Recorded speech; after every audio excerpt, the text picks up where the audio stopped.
জীবনভর জানতাম শিবিরের মধ্যে তিনটা গুণ, বেয়াদব, বেআমল, উশৃঙ্খল। বেয়াদব, বেআমল, উশৃঙ্খল, এই তিনটা ছিল শিবিরের আখলাক, চরিত্র। বেয়াদব আব্বাজান রহমাতুল্লাহ আলাইহি এক মাহফিলে গেছেন। মাহফিলে যাওয়ার পরে আব্বাজান রহমাতুল্লাহ আলাইহি যখন বলছেন যে শিবিরের মধ্যে যে তিনটা চিহ্ন, বেয়াদব, বেআমল, উশৃঙ্খল, এর মধ্যে একটা লাভ দিয়েছে। হুজুর কে বলছে আপনাকে? আপনি কিভাবে দেখছেন? আপনি কিভাবে বুঝলেন? শাসনতন্ত্র ছাত্র আন্দোলন ঢাকা মহানগর উত্তরের উদ্যোগে আয়োজিত নবীন আলেম সংবর্ধনা 2021 এর পর্যায়ে প্রধান অতিথির বক্তব্য পেশ করবেন ইসলামী আন্দোলন বাংলাদেশের সিনিয়র নায়েবে আমির মুফতি সৈয়দ মোহাম্মদ ফয়জুল করিম। মুফতি সৈয়দ মোহাম্মদ ফয়জুল করিম সাহেবের চরমনায়।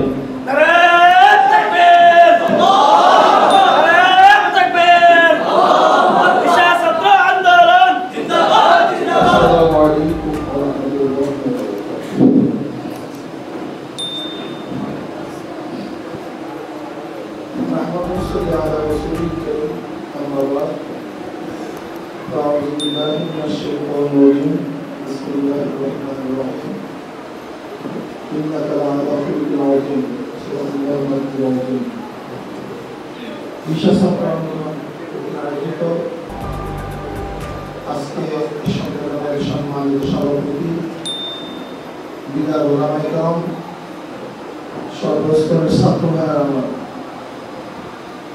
আপনার বক্তব্য শুনেছেন। ঈশা ছাত্র আন্দোলন বিশ্বকে কি করতে চায়, আপনাদের কেনই রাখা হয়েছে, এই বিষয়ে স্পষ্টভাবে সভাপতি সাহেব বক্তব্য দিয়েছেন, বর্তমান বক্তব্য দিয়েছেন। ঈশা ছাত্র আন্দোলন প্রচলিত কোন সংগঠনের নাম নয়। ঈশা ছাত্র আন্দোলন সাংবাদিক অনুসরণ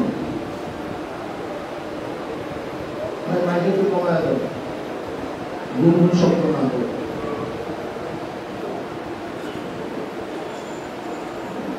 সাহাবায়ে কেরাম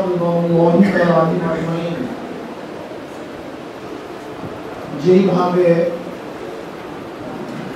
ঈমানের বলে বলিয়ান হয়ে বিশ্ব জয় করেছেন, শুধু কৌশল, আধিক্যতা, জ্ঞান, অর্থ, দুনিয়ার কোন জাগতিক বিষয় মুসলমান কিন্তু শুধু বিজয় অর্জন করেনি। এর জন্যই আল্লাহ রাব্বুল আলামিন কি বলেছেন, ওয়ালা তাহিনু ওয়ালা তাহজানু ওয়া আনতুল আ'লাউনা ইন কুনতুম মুমিনিন। আসলে বর্তমান জমানায় পাশ্চাত্যদের সাথে থাকতে থাকতে আমাদের মেজাজের মধ্যে এই মেজাজ রয়েছে যে আমাদের আধিক্যতা আমাদেরকে বিজয় দান করবে। এর জন্য আখলাক হচ্ছি না। আমাদের তো চরিত্র গঠন করার কোনো অভ্যাস নাই। চরিত্র গঠনের চেয়ে আমরা জাগতিক বিষয়কে বেশি প্রাধান্য দিয়ে থাকি। এমনকি কওমি মাদ্রাসা যেটা ছিল নিছক তাকওয়া ভিত্তিক এক প্রতিষ্ঠান কিন্তু অনেক আছে শিক্ষার জন্য। গোটা দুনিয়ার মধ্যে এলেম অর্জন করার জন্য বহু প্রতিষ্ঠান আছে, কিন্তু পাক ভারত উপমহাদেশে যে কওমি মাদ্রাসা দেওবন্দ মিসওয়াতের যে মাদ্রাসা সৃষ্টি হয়েছে, গোটা দুনিয়ার মধ্যে এদের ক্যাটাগরিতে এদের মানহাজের মাদ্রাসা আমার মনে হয় দেওবন্দের বাহিরে, এই মাসকাতের বাহিরে দ্বিতীয়টা নেই। কেননা গোটা দুনিয়ার হাজারো প্রতিষ্ঠান এলেম কেন্দ্রিক, তাকওয়া কেন্দ্রিক না, বাহ্যিক আমল কেন্দ্রিক, মারিফত কেন্দ্রিক না। কিন্তু দেওবন্দ মাদ্রাসা এমন এক মাদ্রাসা যার মধ্যে এলেম আছে, আমল আছে, আমল আছে, এলেম মারিফত আছে। আপনি দেখবেন বিভিন্ন ইউনিভার্সিটির বহু বড় আলেম জানে তো অনেক, लेकिन रूह नहीं, मजा नहीं, तकवा नहीं, তাদের চোখে পানি নাই, তাদের ইবাদতের মধ্যে মজা নাই। দাওয়াত মাদ্রাসার অবস্থা কি? তারা আমলের মধ্যে যেরকম পাকা, ইলমে মারিফতের মধ্যেও সেইভাবে পাকা। আমাদের মুফতিয়ানে কালাম নামাজের মধ্যে দাঁড়াতেন, যেরকম পাঁচিক আহকামাতগুলি যেভাবে আদায় করতেন, হুজুরে পাক তাদের মধ্যে সেইভাবেই থাকত। কিন্তু আজকে আমাদের অবস্থাটা কি? চিন্তা করছি আমরা আমাদের আকাবের দোহাই দিই, অথচ রশিদ আহমদ গঙ্গুর রহমতুল্লাহ আলাইহির জীবনী পড়েন আর আমার নিজের জীবনের দিকে তাকান। কাসেম আহমদের জীবনী দেখেন, আমার নিজের জীবনী দেখেন। খলিল আহমদ সাহারুক আহমদের জীবনী দেখেন, আমার নিজের জীবনী দেখেন। ইয়াসার আহমদের জীবনী দেখেন, আমার নিজের জীবনী দেখেন। তারিক আহমদের জীবনীর সাথে আমাদের জীবনের কোনো মিল নেই। এবং আমাদের অবস্থা চলতেছে, যাদের মধ্যে ছিল আদব, আজকে আমাদের থেকে সেই আদব বিলুপ্তির পথে। আমি আমার তো আমাদেরকে বলব, কওমি মাদ্রাসার সৃষ্টি হয়েছিল পার্বত্য দেশে। কিসের জন্য? ইসলাম মুসলমানের বিজয়ের জন্য। তৎকালীন সময় মুসলমানদের মধ্যে দুইটা থিওরি চলছিল। যখন ব্রিটিশ আমাদেরকে কষ্ট করে ফেলছে, তখন আমাদের মধ্যে দুইটা থিওরি চলছিল। থিওরি কি? আগে ইসলাম না আগে মুসলিম, মুসলিম আগে না ইসলাম আগে, ইসলাম আগে না মুসলিম আগে। আমি ব্যাখ্যা না করে বুঝবেন না। মারাত্মক দুই মাসআলার উপরে দুইটা পার্ট হয়ে যায়। স্যার সৈয়দ আহমদ, যিনি আলিগড় ইউনিভার্সিটির প্রতিষ্ঠাতা, তিনার থিওরি কি ছিল? আগে মুসলিম পরে ইসলাম। আর আহলে দেওবন্দের আকীদা বিশ্বাস কি ছিল? তাদের কি থিওরি ছিল? আগে ইসলাম তারপরে মুসলিম। এর জন্য যারা আগে মুসলিম পরে ইসলাম, তারা ব্রিটিশদের সাথে কন্ট্যাক্ট করে চলছে। ইসলাম মুসলমানের অস্তিত্বই না থাকে তাহলে কিছুই থাকবে না। কাজে নামাজ, রোজা, ইবাদত, আখলাক পড়ে আর মুসলমানের অস্তিত্ব দিয়ে থাকুক। যাদের সাথে ম্যানেজ করা হোক না কেন, আমি মুসলমানদের অস্তিত্ব টিকাতে হবে। আর আহলে দাওয়াত উলামায়ে কেরাম থিওরি ছিল, ইসলাম যদি না থাকে তাহলে মুসলমান বেঁচে কোনো লাভ নেই। কাজে আগে ইসলাম তারপরে মুসলিম।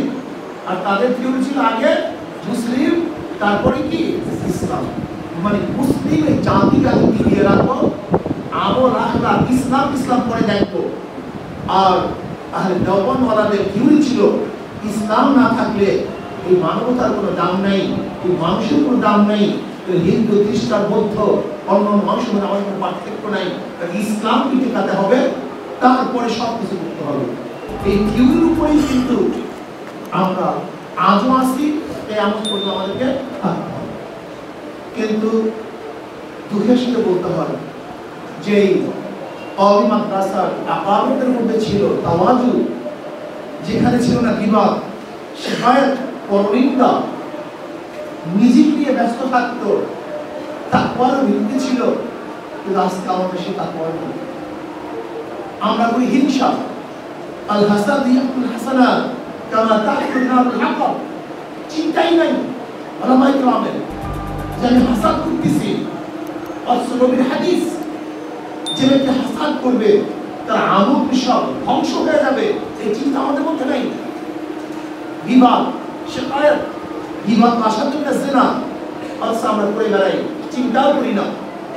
কারণটা নবী আলাইহিস সালাতু ওয়াস সালাম কি বলেছেন? মান সাতার মুসলিমান সাতারাল্লাহু ফিদ দুনিয়া ওয়াল আখিরাহ। যে ব্যক্তি একজন মুসলমানের দোষ ত্রুটি গোপন করবে, আল্লাহ পাক রব্বুল আলামিন দুনিয়া ও আখিরাতের দোষ ত্রুটিকে গোপন করে ফেলবে। কিন্তু আমাদের অবস্থা কি? আমাদের চরিত্র কি? দোষ ত্রুটিকে আরো মানুষের সামনে উন্মোচন করা। কোথায় গেলাম আমরা? আমাদের অবস্থাটা কি?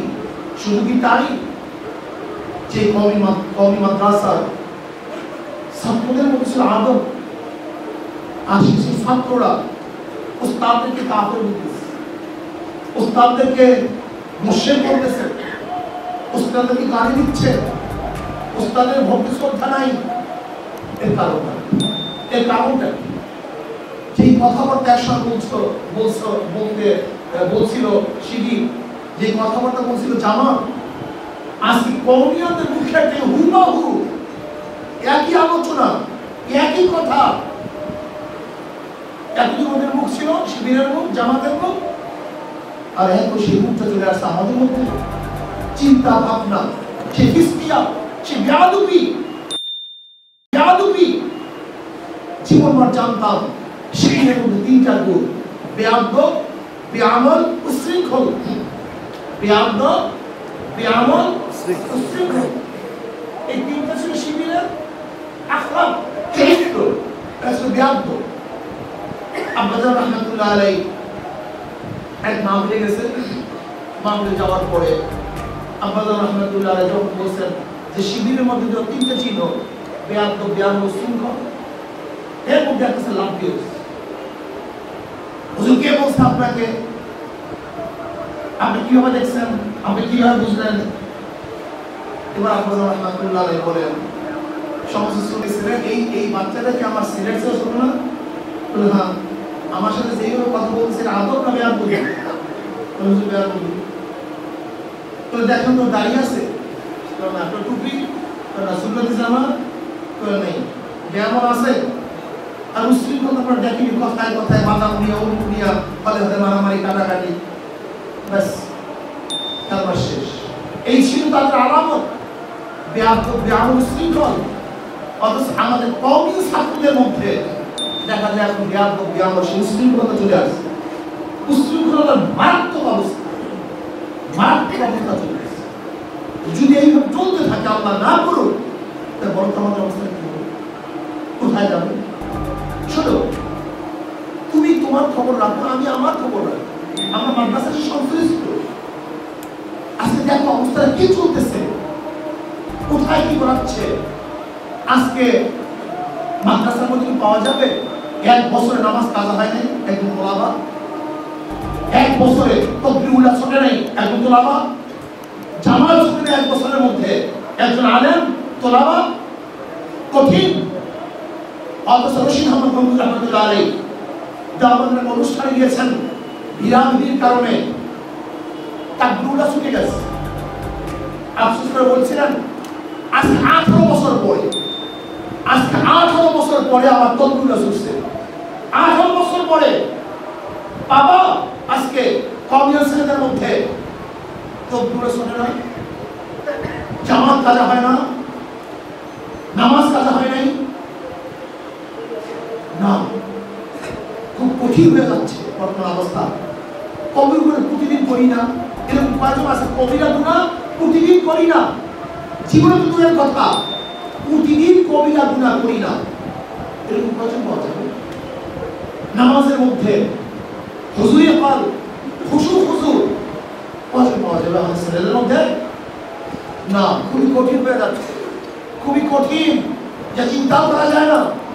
আমরা মনে করি এবারত পড়া, মুখস্থ করা, পরীক্ষা লিখা কামিয়াবি বড় লক্ষণ। এইটা কামিয়াবি লক্ষণ না, এইটা কামিয়াবি লক্ষণ না। তুমি বুখারী মুসলিমের দেখা নেই, নবী আলাইহিস সালাম বলেছেন কিয়ামতের ময়দানে আলেমকে ডাকা হবে। কি আলেম? নিয়ামতকে স্মরণ করিয়ে দেওয়া হবে। আমি তোমাকে এই নিয়ামত দেই নাই? বলে হ্যাঁ আল্লাহ সব দিয়েছেন। কি করেছো? আল্লাহ আমি দিন অর্জন করেছি, দুনিয়ার শিক্ষায় শিক্ষিত হয়নি। দেখছো তোমরা হাদিসের মধ্যে সবাই করছো। আল্লাহ বলবেন আমি তোর অন্তরের খবর রাখি, তোকে মানুষ আলেম বলবে, মুহাদ্দিস বলবে, মুফতি বলবে, সম্মান করবে, শ্রদ্ধা করবে। এর জন্য ইলম অর্জন করছো, যে জন্য ইলম অর্জন করছো, দুনিয়াতে পেয়েছো, আমার কাছে কিছু না। এরপরে তাকে উপর করে ফেলিয়ে টানতে জাহান্নামে নিয়ে যাবে। এই ভয় কি বড় নেই? কি অবস্থা আমাদের চলতেছে দেখো, কি অবস্থা চলতেছে। আমি আমার তোলাবাদিকে বলবো, ইলম, আমল, আখলাক, চরিত্র গঠন করো। নিজেকে নিয়ে ব্যস্ত হও, নিজেকে নিয়ে ব্যস্ত হও, নিজেই কূপের মধ্যে, আর একজন উত্তর বাকি না। আমি নিজেই জাহান্নামের গর্তের মধ্যে, আর একজন জাহান্নামকে বাঁচাবো কিভাবে? হ্যাঁ, নিজের খবর নাই, আখলাকের খবর নাই, চরিত্রের খবর নাই, আমলের খবর নাই। আল্লাহ আজকে তাহাজ্জুদ নামাজ পড়ো, মিথ্যা বলি, কিভাবে শেখায় পরের মা ঠকায় খাই, চুরির অভ্যাস আমাদের মধ্যে আছে, এসব থাকতে পারে। বিপদটা একজন আলেম কি বিপদটা হতে পারে না, এটা হতে পারবে যদি আমাদের মধ্যে আখলাক সৃষ্টি না হয়। ইসলাম হুকুমত কায়েম করে লাগবে, আরে বাতাল হবে। আমিও চোর, আর একজন চোর, আমাকে ক্ষমতা বসালেন, আমার অভ্যাস চুরি, আমি ক্ষমতা কালে কি করবো? তা চুরি করতো, ওই ব্যক্তির দোষ কি ছিল? যে ব্যক্তি ক্ষমতা ছিল তার দোষটা কি ছিল আমাকে বলেন। এখানে কি মুখে হাত দিয়ে বলতে পারবো? এই গোটা সাহিদনগর, এই গোটা এরিয়া ব্যাপী যদি স্বর্ণ মুদ্রা থাকে আর সেই চাবি আপনার কাছে দিয়ে দেওয়া হয়, আর গোটা সমস্ত স্বর্ণ মুদ্রা এখান থেকে লুটপাট করে চুরি করলে কেউ দেখবে না। এই মূর্তি সুযোগ পেয়ে কিন্তু সেখানে কেসেরও ভয় নাই, দেখার সম্ভাবনা নাই, আপনার দিবাস শেখা কেউ করবে না, পর নিন্দাও করবে না। এই মুহূর্তে সুযোগ পেয়েও সেখান থেকে একটা স্বর্ণ মুদ্রা সরাবো না, মুখে হাত দিয়ে বলতে পারি? খুব কঠিন হয়ে যায়, খুব কঠিন হয়ে যায়, খুব কঠিন হয়ে যায়। আমি তো আমাদেরকে বলবো আখলাকি হন, আখলাকি হন। আমাদের বাহ্যিকতা আছে কিন্তু ভিতরটা পচে গেছে। আজকে আল মুমিনু কাররাজুল ওয়াহিদ, ইনশতাকা আইনু ইশতাকা কুল্লু ওয়া ইনশতাকা রাসু ইশতাকা কুল্লু। কিন্তু দেখা যায় ওয়াহিদ তো দূরের কথা, আজকে মুমিনকে, আলেমকে সবচেয়ে বেশি ঘৃণা করি, সবচেয়ে বেশি খারাপ জানি। আল মুসলিমু ইখওয়া, সমস্ত মুসলমান ভাই, কিন্তু ভাই তো দূরের কথা, এখন সবচেয়ে সমস্ত মুসলমান আমার শত্রু। এই অবস্থা দাঁড়িয়েছে। আমি তোমাদেরকে বলবো নিজেকে নিয়ে ব্যস্ত থাকেন, নিজেকে নিয়ে ব্যস্ত হন, জাহান্নাম থেকে নিজেকে বাঁচানোর চেষ্টা করেন। জাহান্নামের আলোচনা নাই ছেলেদের মধ্যে, বরং যদি কোনো ছেলে একটু দরবেশ হয় ক্লাসের মধ্যে, দরবেশ ছাত্ররা ছাত্রদেরকে কোনো ছেলে আমলি হলে, আখলাকি হলে তাকে দরবেশ বলি। অথচ আপনি জানেন এর দাম কি আর আপনার দাম কি? আপনার খবরই নেই। ওই দরবেশের জন্যই নবী আলাইহিস সালাম তখন দুনিয়াতে আসছেন, কিছু মানুষকে দরবেশ বানানোর জন্য। অথচ আজকে ভালো ছাত্রের দাম তো অনেক আছে, কিন্তু ভালো আমলি কোনো মূল্যায়ন দাম নাই, মূল্যায়ন নেই। তারা মূল্যায়ন চায়ও না বলে, লেকিন তুমি এবং আমি তাকে ঘৃণা করার কারণে তুমি আমি ধ্বংস হয়ে যেতেছি। সমস্যা এখানে। আমি আমার তোলাবাদকে বলি, ইসলাম শুধু জাগতিক কোন শক্তির ভিত্তির বিজয় হয় নাই।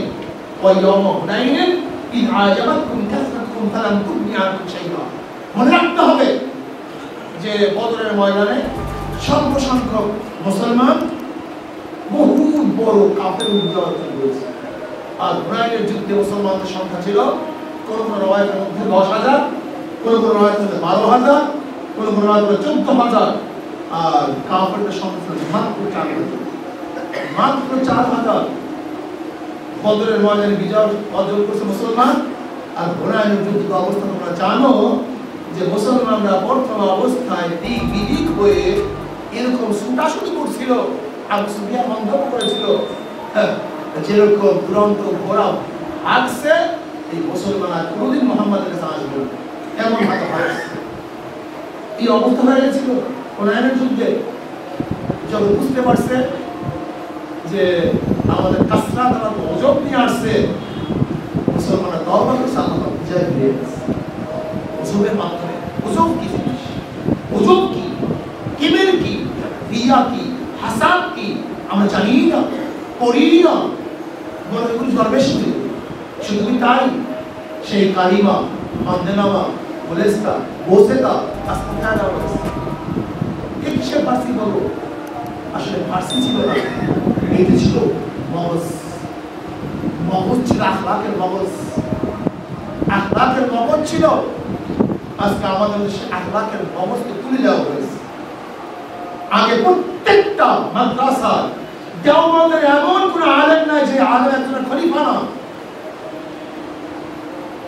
একজন নিষ্পাপ বাবার সাথে সম্পর্ক রাখে না, একজন নেই, ছিল না। আগে আলেম হবা, মাদ্রাসায় ঢোকা, নিষ্পাপ কায়েম করবা, তারপরে। আর বর্তমান জমানায় আমাদের ছেলেদের মধ্যে পীরগুলি নিয়ে অ্যালার্জি, তরিকা নিয়ে অ্যালার্জি, ইলমে তাসাউফ নিয়ে অ্যালার্জি, ইলমে মারিফাত নিয়ে অ্যালার্জি। আমরা যে কাজগুলি একসময় করছিল জামা শিবির, আমাদের মধ্যে হুবহু একই চরিত্র চলে আসছে। আপনি জানেন জামাত এবং শিবির পরিকল্পিতভাবে কওমি মাদ্রাসার মধ্যে তাদের হাজারো ছাত্র সৃষ্টি করেছে, পরিকল্পিতভাবে অনেক কৌশলে। বাস থাকবে কওমিয়া, পড়বে কওমিয়া, মাদ্রাসা তাদের দস্তে নিজামি, লেকিন তাদের চরিত্র, তাদের কথাবার্তা জামাতি এবং শিবির। এই চলছে। আমি আমার তোমাদেরকে বলবো, নিজেকে বাঁচাও, নিজেকে বাঁচাও, জাহান্নামের আগুন থেকে বাঁচাও। জাহান্নাম খুব মারাত্মক, খুব মারাত্মক।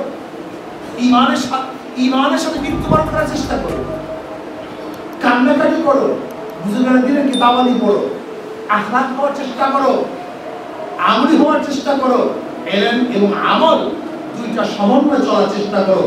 এর জন্যই গাজ্জালী রহমতুল্লাহ ইমাম গাজ্জালীকে পাশ্চাত্য দার্শনিকরা কত উঁচা পায়া মনে করে, যারা তার সঙ্গে গবেষণা করে তারা জানে। পাশ্চাত্য দার্শনিক কি বলে গাজ্জালীকে? ইমাম গাজ্জালী বলছে আল্লাহ একজন আছে, আমাদের গবেষণার প্রয়োজন নেই। গাজ্জালীর মতো দার্শনিক যদি বলে আল্লাহ আছে, নিশ্চিত আল্লাহ আছে। এই পর্যায়ে করে তারা গাজ্জালী রহমতুল্লাহ আলাইহি, কিন্তু সে গাজ্জালী রহমতুল্লাহ কি করেছেন?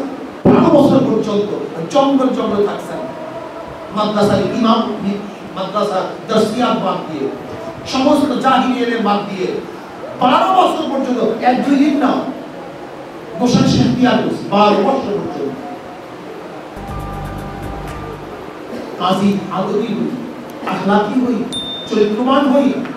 যদি আমরা আদবি হই, রুহবান ফিল লাইল ওয়া ফুরসান ফিল নাহার, এই চরিত্রে যদি আমরা চরিত্রবান হই, অবশ্যই ইনশাআল্লাহ আমরা বিজয় অর্জন করব, অবশ্যই বিজয় অর্জন করতে পারবো। আর যতটুকু সম্ভব মানুষের দোষ ত্রুটি দূর রাখার চেষ্টা করব, অহেতু কাউর করে ওয়াজব না রাখি, ঘৃণা না রাখি, বরং যতটুকু সম্ভব মুসলমানদেরকে মহব্বত করব, মুসলমানকে ভালোবাসবো। তাহাব্বা ফিল্লাহি ইসলামু আলা যালিকা তাফাররাকা আলাইহি। মুসলমানের চরিত্র থাকে হুব্বু ফিল্লাহ বুগযু ফিল্লাহ মিনাল ঈমান, হুব্বু ফিল্লাহ বুগযু ফিল্লাহ মিনাল ঈমান। অথচ আমরা কি করি? দুনিয়ার জন্য কাউকে ঘৃণা করি, দুনিয়ার জন্য কাউকে মহব্বত করি। আর উচিত কি ছিল? ঈমানের দাবি কি ছিল? হুব্বু ফিল্লাহ বুগযু ফিল্লাহ, কোনটা? হুব্বু ফিল্লাহ বুগযু ফিল্লাহ মিনাল ঈমান।